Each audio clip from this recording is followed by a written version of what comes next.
श्लोक 46. यत् प्रवृत्तिर्भूतानां येन सर्वमिदं ततं स्वकर्मणा तमभ्यर्च्य सिद्धिं विन्दति मानवः. अर्थ, ज्याच्यापासून संपूर्ण भूतांची उत्पत्ती झाली व त्याने हे सर्व जगत व्याप्त आहे, त्याची विहित कर्माने पूजा करून मनुष्य चित्त शुद्ध रूप सिद्धीला प्राप्त होतो. विवरण: प्रवृत्ती म्हणजे उत्पत्ती किंवा काहीतरी करण्याकडे असलेला आपला कल वृत्ती असा आहे. माणसाला किंवा प्रत्येक प्राणीमात्राला, अगदी पंचमहाभूतांना सुद्धा काही ना काहीतरी करावेसे वाटतच असते. जसे वाऱ्याची वाहण्याची वृत्ती असते. सर्व भूतमात्रांची प्रवृत्ती जेथून उत्पन्न होते ते स्थान म्हणजेच ईश्वर किंवा ब्रह्म हे आहे. त्यानेच सर्व भूतांवर ताबा ठेवून त्यांना प्रवृत्ती दिल्या आहेत. त्या प्रवृत्तीकडून भूतांच्या माध्यमातून ईश्वर सर्व कर्मे सुद्धा करवून घेतो. तो सर्वव्यापी आहे. ईश्वराने दिलेल्या प्रवृत्तीनुसारच कर्म करणे हीच त्या परमेश्वराची खरी पूजा ठरते. त्याने दिलेले काम केले तर तो प्रसन्न होईल व आपल्याला त्या कार्यात यशसुद्धा मिळेल. शरीरात आत्मा आहे, त्यामुळे जिवंत राहते, त्यामुळे ते जिवंत राहते. ईश्वर आपल्या प्रभावशक्तीने शरीरात व्याप्त असून त्याची शक्ती नेत्र, कर्णादी सर्व अवयवात फैलावलेली आहे. म्हणून तो परमेश्वर शरीरामध्ये इंद्रियांच्या द्वारा उपास्य आहे. सर्व इंद्रिये स्वकर्माद्वारा त्याचीच उपासना करीत असतात. जसे पाय चलनवलनाने, हात शरीराचे रक्षण कर्माच्या द्वाराने, उदर पचनशक्तीद्वारे, हृदय सर्व शरीरात रक्तसंचार करण्याने, तोंड खाणे, डोळे बघणे, कान ऐकणे, नाक श्वासोश्वास घेणे, बुद्धी ज्ञानसंग्रह इत्यादी सर्वच इंद्रिये आपापल्या प्रवृत्तीनुसार कर्म करीतच असतात. ही कर्मे नियत असल्याने उत्तम प्रकारे केली जातात.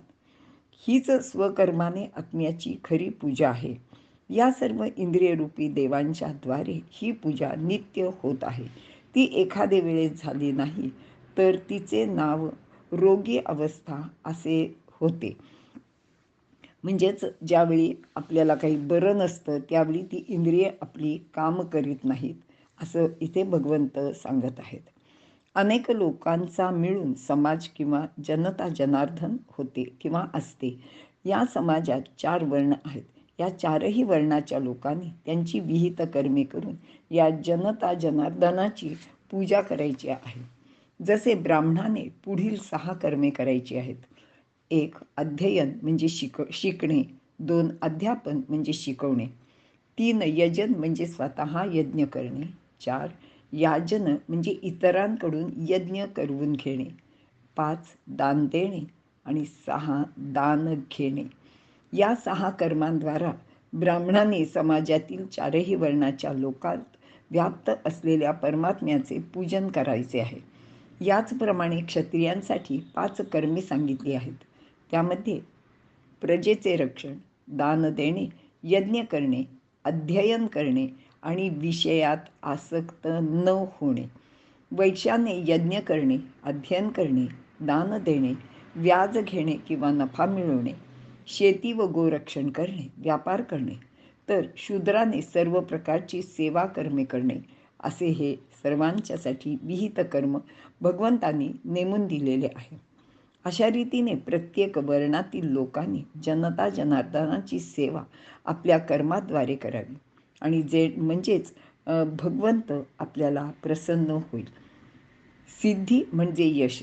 ते प्राप्त होण्याचे तात्पर्य असे आहे की प्रत्येक कर्म हेच ईश्वराचे पूजन आहे या वृत्तीने केले तर मनात भगवत भाव सतत जागृत राहतो आणि तो स्वरूपात स्थिर होत जातो. मग त्याला मिळवायचे असे काहीच शिल्लक राहत नाही. मानव यामध्ये समाजातील 4ही वर्णांचे, 4ही आश्रमाचे, सर्व लोकांचा असा समावेश आहे.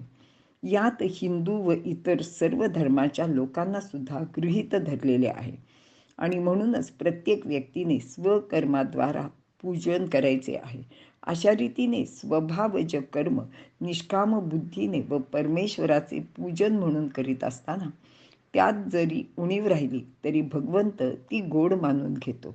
मात्र आपल्याला कर्म करणे मात्र बंधनकारकच आहे हे प्रत्येकाने लक्षात ठेवून त्याप्रमाणे आपले विहित कर्म करावे असे भगवंत इथे सांगत आहेत.